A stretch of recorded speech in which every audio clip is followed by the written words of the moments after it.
Hi Josh, today we will be presenting about the article called Derivation of the Characteristics of the Surface Urban Heat Island in the Greater Toronto Area using Thermal Infrared Remote Sensing.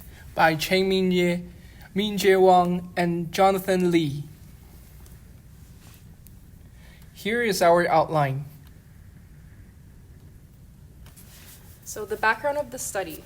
This study relates to the growing issues of urban environmental degradation affected by urbanization.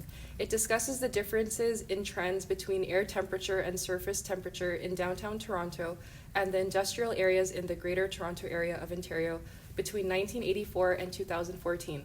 Landsat and Aster thermal band images were used to determine the surface urban heat island intensity in the GTA. And here is a picture comparing 1930 and now of Toronto and urbanization and gentrification in the area. And the study area is in the Greater Toronto Area. So firstly, the data was put through the Mann-Whitney test. It's a test conducted to determine if there was a significant difference in the distribution of the sample contents. And the study found that the p-value exceeded 0.05, and therefore the data was not significantly different in how they were distributed. After that, an autoregressive and integrated moving average model was used to remove time series lag1 correlation coefficient, which came from the sensors used.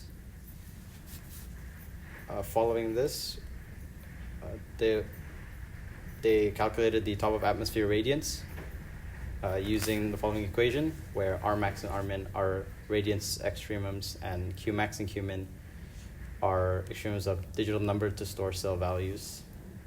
The resulting radiance is then used to calculate land surface temperatures using an inverse Planck function, where K1 and K2 here are calibration constants, and R is the aforementioned top of atmosphere radiance.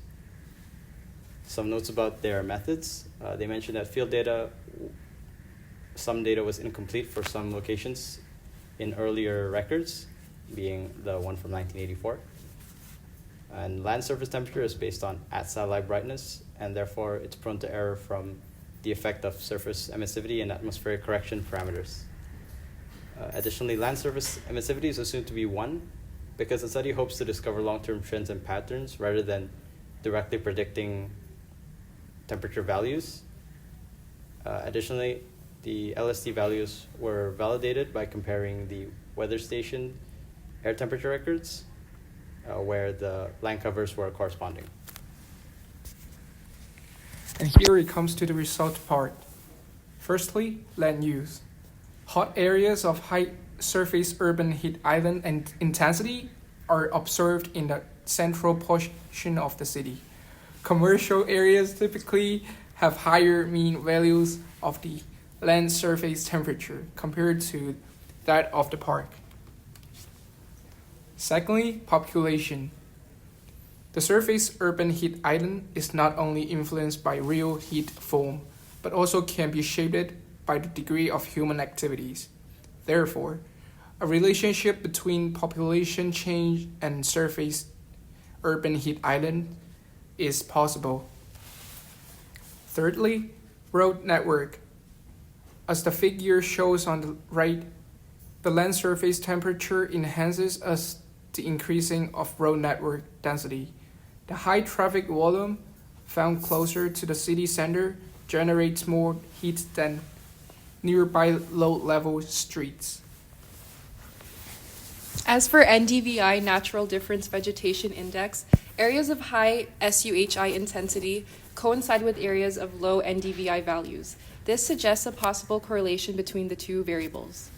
To conclude, low NDVI values, land use changes, increasing population, and new road infrastructure are signs of urbanization, which is meant to increase in SUHI.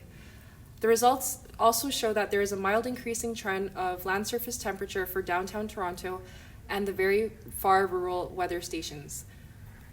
There is also a significant increasing trend of annual mean temperature that was recorded in areas of high-paced development such as Pearson International Airport and Richmond Hill. The results further show that there is a high correlation between image-based land surface temperature and weather stations data, which implies the possibility of converting land surface temperature to air temperature.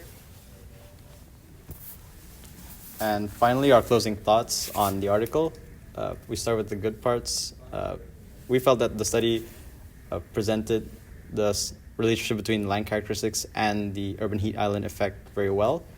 We felt the article was clear and organized, but the methodology was easy to follow, given that the equations were thoroughly explored and they mentioned the limitations of their data. The figures presented provide a good visual aid, namely the maps, in representing the spatial correlation within each characterization. But there were some parts we felt the article could have improved. There were some grammar errors throughout the article, which could have affected our interpretation of the author's ideas. But we felt that in the end, it didn't play that much of a role. The article also fails to elaborate on the cause of the trend in urban heat island over time. We felt that the article could have explained more about the potential effect of the UHI beyond the statements, in that they have a socioeconomic and natural impact. Additionally, we believe that with each characterization, they could have done more, especially regarding the land use one, where they could have explored each type of land use and how they would have affected the urban heat island effect more extensively. And that is our presentation. Thank you. Thank you.